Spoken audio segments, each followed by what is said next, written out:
Welcome to this video. Over the next few minutes, we will show you what's new in Sage 300 version 2023. Sage 300 2023 offers exciting new features that guarantee better user experience, advanced capabilities, and flexibility needed for today's business.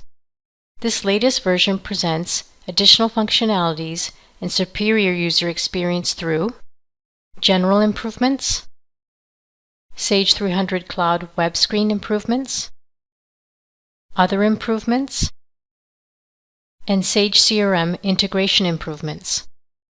Let's start by looking at general improvements available in the Sage 300 Cloud web screens and in the Sage 300 Classic screens. Changes have been made to the user passwords requirements to make Sage 300 more secure. In Sage 300 Database Setup, on the Advanced Security Settings screen, a new Increase Required Complexity option lets you require that passwords include at least a lowercase letter, uppercase letter, number, and special characters such as an asterisk or £. If you specify a minimum password length, it must be at least 8 characters. Also, if you require complex passwords and you use Sage Fixed Assets integrated with Sage 300, you must update your system as explained in Sage Knowledge Base Article 115839. Technical upgrades and enhancements have been made to improve overall security for Sage 300. If you are upgrading from a previous version of Sage 300, you may need to make some changes to your system setup. For more information, see Knowledge Base Article 116170.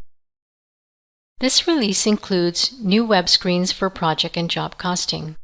You can now use the Account Set screen to create groups of general ledger accounts, which you assign to contracts to identify the general ledger accounts, to which you post project and job costing transactions for each contract. The Charges screen allows you to record amounts that you charge your customers for services or fees for which you have not incurred any costs directly, such as registration fees or prepayments on a project. If you use retainage accounting, use the Update Retainage screen to enter opening retainage balances for contracts you are transferring to Sage 300 Project and Job Costing from another job costing system. You also use this screen to update the retainage payable or retainage receivable for contracts, projects, and categories. Setup reports are now available in web screens for accounts payable, accounts receivable, general ledger, tax services, bank services, inventory control, order entry, purchase orders, and project and job costing. You can now use your keyboard to open screens from the navigation menu. New keyboard shortcuts for the navigation menu let you move around the menu and open screens from it. More information on web screens can be found on the Sage 300 Cloud Web Screens online help page or in the Sage 300 Cloud Web Screens Getting Started guide. This release also includes other improvements. Improvements have been made to the organization of Sage 300 items on the Windows Start menu so that you can find things more easily. Instead of a single Sage menu, there are now 3 menus: Sage 300, Sage 300 Admin Utilities, and Sage 300 Support Utilities. We have also added some new items in the Sage 300 Admin Utilities menu, so that you can use features like data activation, current users, and license manager without needing to open Sage 300. To get the best experience with the improved Start menu, uninstall your previous version of Sage 300 before installing Sage 300 2023. If you don't do this, the Start menu will show both the old menu and the new menus. Now let's review the Sage CRM integration improvements. There are now changes to access control for Sage 300 2023 when using Sage CRM integration. These new enhanced security measures provide a better user experience by improving efficiency when setting up the integration with Sage CRM.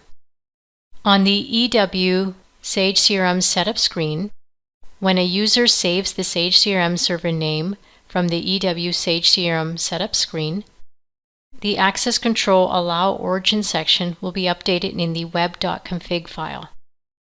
By default, Sage 300 will no longer set the Access Control Allow Origin section in the web.config file to asterisk. Instead, it will now only allow the access from the specified Sage CRM server name entered. To set up Sage CRM integration and update the web.config file, you must run the EW Sage CRM setup to configure where the Sage CRM server is located.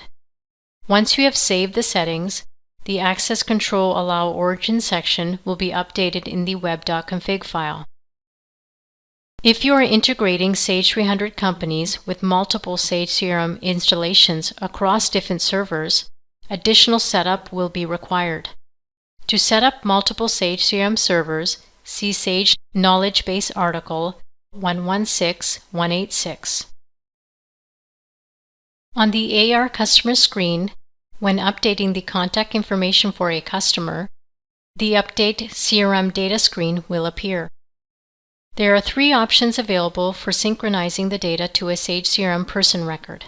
If you select Update Existing Person, the information will be pushed to Sage CRM, updating the existing person record with the information and leaving existing CRM data intact. Replaced Existing Person replaces all the information for the existing person record linked to this contact. This will overwrite any existing Sage CRM information. And Add New Person adds the new customer as a new person record in Sage CRM. In this case, you will have two persons in Sage CRM. One is the original person intact as a person record but no longer linked to Sage 300, and the other is a new person record linked to Sage 300.